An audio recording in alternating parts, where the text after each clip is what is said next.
I feel like I'm living inside a Kurt Vonnegut novel. I mean, I think it's very strange to make a record in Nashville in 1973 with Chuck Glazer, the producer of the Glazer Brothers, and Chuck saying, just be careful what you do because uh, when you make a record, you never know who's going to be listening. Mandela was also a member of the Secret Chicken Society.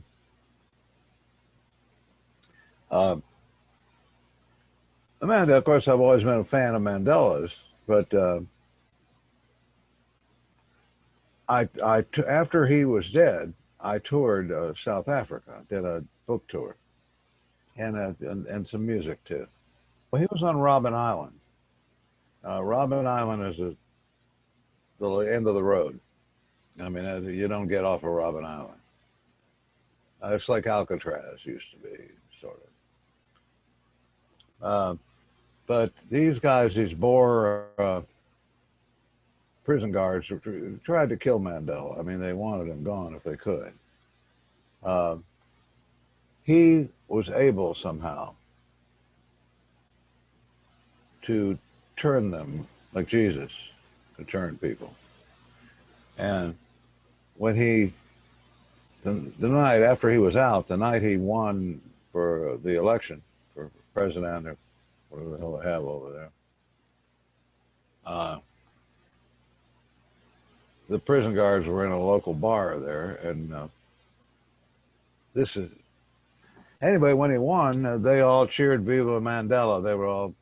They were all his buddy by then. I mean, he'd been able to genuinely reach them. He went through absolute hell there. There is no doubt. They were working in the quarry. I mean, by that time he was not a young man anyway, and but he made it, and they for some reason they allowed him to have this to play these smuggled tape cassettes, and in the tape cassettes was Sold American. And I find this out when I met Tokyo Sexwale, Sex Whale is how it's spelled. And Tokyo and I did a TV show together, a national TV show with Dolly Tombo was the host, a guy named Dolly Tombo.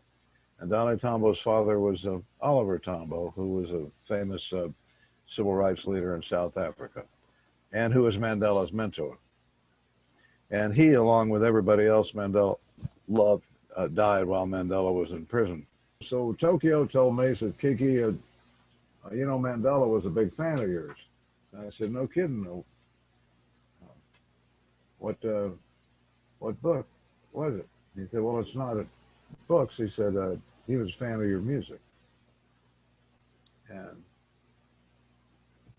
that was really, and then he said, but don't get a swelled head about this because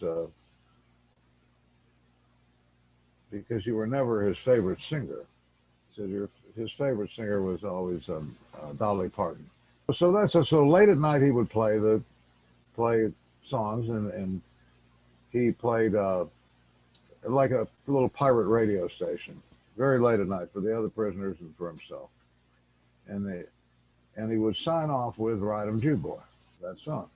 And Tokyo says, I know this well because I was in the cell next to Mandela.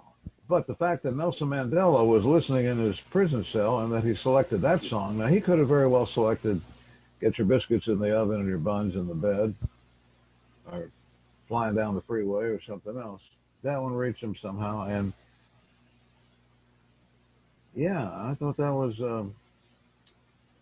and that, you know, because Mandela really, you can't add to the list of those guys. You got Mandela, Jesus, Gandhi, Martin Luther King. I like to throw in Winston Churchill and Abe Lincoln. There's people that have been mocked, you know, in one way or another crucified.